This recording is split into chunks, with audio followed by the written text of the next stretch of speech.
We're going to be ranking the Detroit Lions free agent signings this offseason.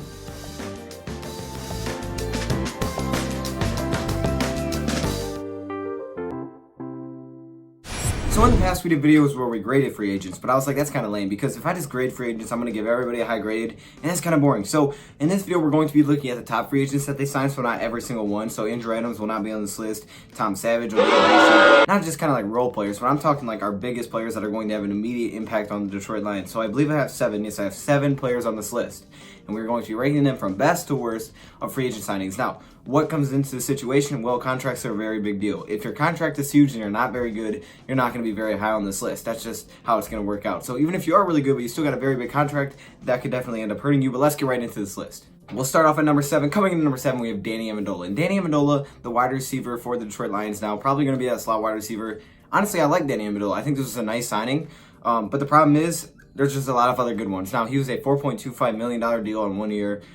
It wasn't a great contract, but it wasn't bad either. It just depends on what kind of impact he's going to give to the Detroit Lions. If he doesn't have a huge impact, then it's going to be a pretty bad signing. But honestly, for how much we spent, it wasn't bad. It's like $4 million. Okay, we can spend that, especially if he's going to be our number 3. Definitely go up this list. But I'm going to start him off at number 7. That's not saying that he was a bad signing. That's just compared to the rest, which I thought were really good. So now jumping into number 6, I have Jermaine Kearse, and he's the other wide receiver, okay? And Jermaine Kearse could actually be that number 3. Now, I don't think we're talking about him a lot, but this guy from the Jets played with Seattle, won a Super Bowl. I really like Jermaine Kearse, and I like him a little bit more than I like Danny Amendola, just because I like his speed. I like what he brings to that wide receiver core, just different from what all the other wide receivers bring, and he's definitely won before. So I think it's going to be really nice. I think Matt Patricia is going to love this guy, Stafford as well. He's got 2 new wide receiver weapons now, in Danny Amendola and Jermaine Kearse from free agency, and I think these are 2 really good guys, and I think Jermaine Kearse actually going to have a very big role in 2019 that we're really not talking about. I actually made a video saying that this is the one free agent that we are forgetting about, and I really like Jermaine Kearse, so he comes in at number 6.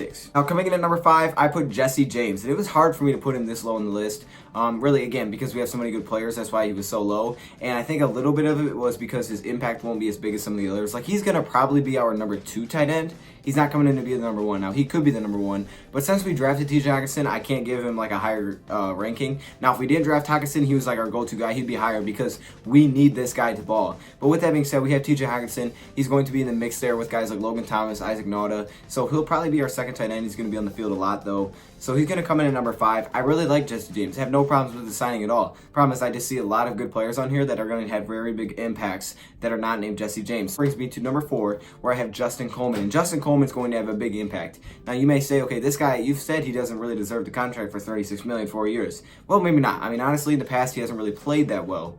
But we need this position. Like, this was the position we were failing at. That was the nickel position. We spent a lot of money to try to fix that. He's a very, very good slot corner, one of the best in the NFL. Now, he's not a good outside cornerback. I've talked about it. He cannot be our outside cornerback, or that's a problem. I don't want to force him out there.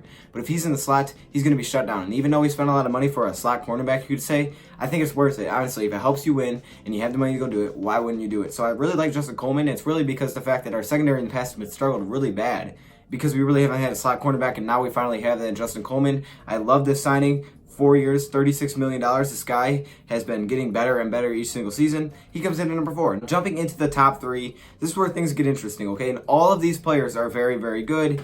It's kind of hard to rank these guys once again inside the top 3, but I'm going to go at number 3 is C.J. Anderson. That's right. So we're putting C.J. Anderson at number 3. And before I didn't really think that highly of C.J. Anderson, but now I do. C.J. Anderson is going to be great. He's great with Kerryon Johnson. He's going to be great with Kerryon Johnson because he brings kind of a different type of play style, like LeGarrette Blount did, but he should be a lot better than Blount. Blount didn't work out at all. But he's going to be nice. He's going to be our number 2 running back, and you definitely need to have those in this league, especially how much we're going to run in 2019. You got to have 2 running backs. Can't put it all on Kerryon. So he's going to be a nice change to pace. He's going to be a really good player for Detroit Lions. C.J. Anderson comes in at number 3. We got him for a very, very good contract. It worked really well in our favor. So with that being said, I mean, it doesn't really hurt to bring in another running back. This guy has won before, and he's just done it throughout his career. Is very, very reliable. Kind of like a LeGarrette Blount when he was playing very well. Just think of it like that, not LeGarrette Blount last season. So hopefully C.J. Anderson come in, be a very good number 2 running back to complement Kerryon Johnson and that huge running back core. He comes in at number 3. Now, here are the top 2. So who comes in at number 2? Who comes in at number 1? The guys we have left are Trey Flowers and Rashaan Melvin. And you're like, why in the world is Rashaan Melvin so high? And I will tell you that in a second because he's number 2. So Rashaan Melvin comes in at number 2. The reason I have him so high is, 1, we didn't pay a lot for him. And 2, this guy is going to have such a big impact. There's a chance that this guy is going to have a huge impact on this team. There's a chance this guy plays number 2 cornerback and starts. That's been a problem for years. So for us to get our number 2 cornerback in Rashaan Melvin, his impact is going to be so big for a small contract. This was an absolute steal. Now, even if he doesn't have this big of an impact, maybe he's a 4th cornerback, maybe he's not, then maybe he's not 2nd on this list, maybe he's like 4. But with that being said, he's still going to have a huge impact. But for being the number 2 cornerback for the price that we paid, the fact that we haven't had one in years that actually worked out, that was serviceable. Teez Tabor's been awful, and Evan Lawson's been awful. Now we finally got a guy here, Rashaan Melvin, that seems to be solid, consistent. It's going to help out the secondary, going to be a guy that you can rely on across from Darius Slay. That's going to be very nice, especially if Teez Tabor can't live up to that height that we've had this offseason, because if you can't, you got to find someone else to fill in, and that will be Rashaan Melvin. That's why he comes in number 2. And then finally, coming in number 1, we have Trey Flowers. This is an obvious one. Now, yes, we spent 5 years, we put $90 million on this guy. I know, it's a lot of money. And this guy hasn't had double-digit sacks ever. He's had 7.5 sacks, 6.5 sacks, and 7 sacks. But with that being said, this dude's outstanding, and he's going to completely redo this defensive line. Like when Snacks came in, that impact he had, Trey Flowers is going to have one in a different way, but it's definitely going to help out because he has so much talent around him. I mean, think of our defensive line for a second. Snacks Harrison, Romeo Okwara. I mean, you guys got Deshaun Hand, Trey Flowers, A'Shawn Robinson, Austin Bryant. I mean, this is so deep. And with him coming in, he could be our best pass rusher. So to think about that, we could get sacks last season from guys like Romeo Okwara, who weren't even being able to make a team. And now you bring in a guy like Trey Flowers, who is good with the Patriots, like really good, their best defensive lineman. And you bring him to Matt Patricia, who has been absolutely killing it with just random guys that have been getting like 7 sacks a year. This dude's easily going to hit double-digit sacks. I just see that happening, double digits for sure. He's going to go crazy with the Detroit Lions. He's used to Matt Patricia. He knows what it takes to win.